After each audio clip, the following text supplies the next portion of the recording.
What's up, YouTube? This is Too Raw for TV. All right, so before I get into this video, I want to give a big shout out to the brother Aram for the $10 donation via the PayPal. All right, much respect to you, longtime subscriber and supporter. And I saw your note, and I appreciate that you like this series. All right, I've been updating my small forwards. And I'm going to go ahead and do that for all of them. Make some updates as far as the top 10 for each position. And really there hasn't been many changes. Only thing that I've changed from last year is that I decided to bring one player down a bit. I think that I may have been overrating him a tad bit, but I still think that he's an all-time great player. But just do a brief recap. At number 10, James Worthy. At number 9, Dominique Wilkins. At number 8, Scottie Pippen. So at number 7, I have Rick Barry. Rick Barry, to me, is a bit of a prototype of Larry Bird. He showed what was coming. He was arguably the first point forward we saw. They didn't use that terminology in the 1970s. And the first official player to really be seen as that point forward, revolutionizing that position, small forward, was Marquise Johnson with the Milwaukee Bucks. However, Rick Barry had altered his game from playing in the ABA. But I'll talk about that a little bit later on. Rick Barry, I believe, was born in New Jersey in 1944. I believe he was born in New Jersey. Make sure that, he was born in Elizabeth, New Jersey on March 28th, 1944. He went to college in Miami, Florida. He was drafted 4th overall in 1965. And during his rookie year in the NBA, he averaged 25.7 points per game.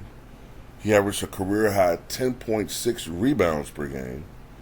Only 2.2 assists, but he shot 44% from the floor and 86% from the foul line. During his second year in the NBA, he went on a scoring explosion where he averaged some 35.6 points per game and led the then San Francisco Warriors to the NBA Finals, where they lost in 6 games to the all-time great 67 76ers. They won 68-13 on the year. Now, in the next season, for legal reasons, he did not play in the NBA. And I believe it was because, if memory serves me correctly, he wanted to jump leagues. He did not want to play in the NBA anymore. He wanted to jump leagues, but he was legally barred from playing in the ABA. So during that entire season, he did not play basketball, which kind of hurt him statistically because the way he was scoring at that time, instead of 25,000 points, he probably would have wound up with well over 27,000, maybe even approaching 28,000 points, had he not missed that entire season for his career. Between 1968 and 1972, he played in the ABA, first for the Oakland Oaks, but then Oakland, after 1 year, and I believe they won the championship in 1969, the Oakland Oaks. After that year, they moved to Washington and became the Washington Capitals. But he had no interest in doing so. But eventually, he was contractually obligated to do so. And he played for. After the Washington, Capitals, he played for the New York Nets, who would ultimately become the New Jersey Nets and are now the Brooklyn Nets.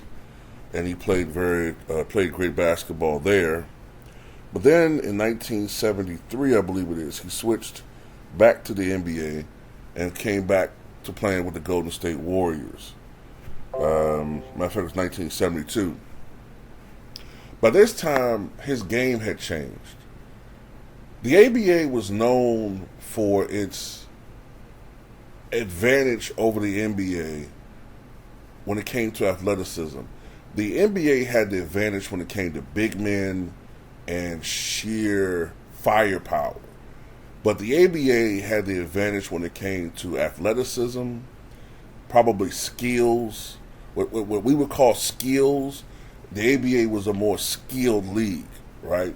With ball handlers and things of that nature, because the NBA had been very conservative at that time as far as what they would allow their players to do. But because of the influence of the ABA, the popularity of the ABA, the NBA finally relented and allowed players to be able to do the things they could do on the court, such as the Earl, the Pearl Monroes, and especially guys like Nate Archibald, younger guys like, who am I forgetting? Oh, obviously, Pistol Pete Maravich. When these guys became NBA players, then all of a sudden the NBA lessened the strictness as far as ball handling. They were able to do certain things that were entertaining to the fans. And I think the ABA is very influential in that. But playing in the ABA, Rick Barry became a better ball handler. He became a better defender. He became a better facilitator because of playing against superior competition from his standpoint. He was a better player overall. He wasn't just a scorer anymore. And these improved skills led to one of the great upsets in NBA Finals history when the 48-34 Warriors swept the 60-win Washington Bullets in 1975. That's one of the big upsets in NBA Finals history. What was also amazing about that series is the way that that team won a championship. Now, it's commonplace now to have one guy dominate the ball offensively the way that he did. But that wasn't commonplace in the 1970s. What you saw in the 1970s was sort of a copycat of what the Boston Celtics did in the 1960s, the New York Knicks in the early 1970s, team play displayed by the Boston Celtics. What you saw in the 1970s was, don't get me wrong, you had great players who on a bad team could easily average 25 points a game. But these guys had a different mindset from players of today. These guys were usually, they played in college, they played in systems. So although they were great individual scorers, they were used to playing within a system which confined them to playing certain roles. All right? And as a consequence of that, oftentimes when you look at teams, if you look at stats from the 70s, you might see one guy averaging 19, another guy averaging 19, another guy averaging 17, another guy averaging 16. It's not because they couldn't score, it's because they played within a system. If you put these guys on bad teams, if you did that, they could easily average 30 points a game. You know, I try to make it, I hope I'm not going too far off from point saying this, but Kevin Johnson. Kevin Johnson in the early 1990s, to me, from 1991 to about 1995, was the best point guard in the NBA. KJ usually put up about 20 and 12, 20 and 10. Kevin Johnson on a bad team could probably have averaged 27 points a game, right? But he played on a team with not only himself, but Dan Marley, Richard Dumas, Charles Barkley, Tom Chambers, and, you know, some of those years it was Danny Manning.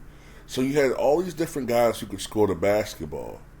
So he had to, you know, be selfless and share the rock. He was a point guard, you know, but he could score.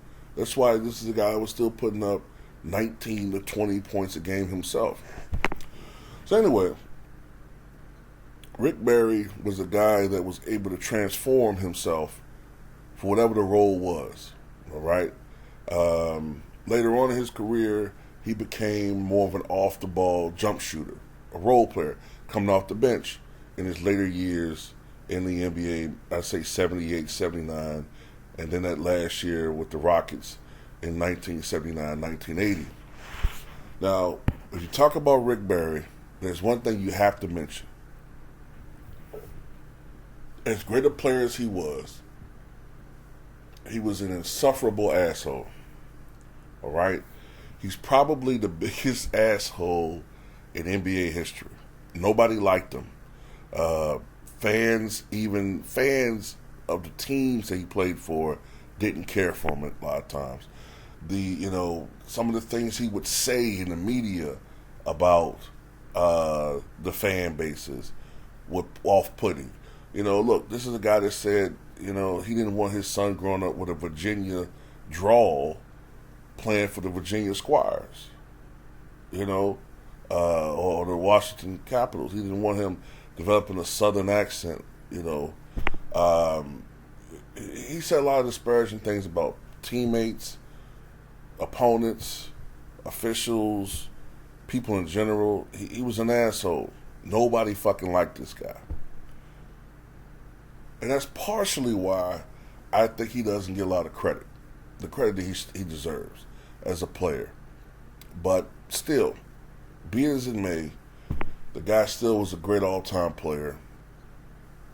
And you look at the numbers, 25,279 points, ABA, NBA combined. Had he not missed that entire season, I think it was 67, 68, I think it was. Had he not missed that entire season, he would have had well over 27,000 points, be even more acclaimed. But Rick Barry is one of the all-time greats. Tell me what you guys think.